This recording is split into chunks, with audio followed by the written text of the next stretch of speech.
Hello sa mga momshies dyan na naghahanap ng vitamins para sa anak na 3 years old and above. Ito po ang na-recommend ko kasi tested and proven ko na po ito sa mga anak ko na nagpapabusa ng immune system kasi simula ng ito ang pinapatay ko sa kanila. Hindi na sila madaling kinakapitan ng sakit like ugot, sipon, lagnat, and yes, napapagana rin ng kain, napapagana ng tulog, and tumutulong sa growth development. So, pinaka-the best thing dito is hindi lang siya vitamin C, with zinc na po siya. And 2.5 ml lang po yung required dose.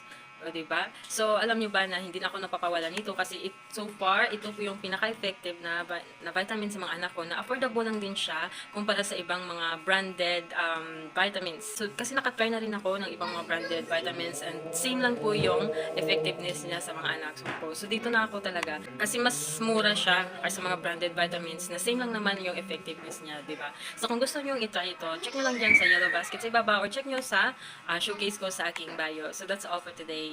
God bless everyone.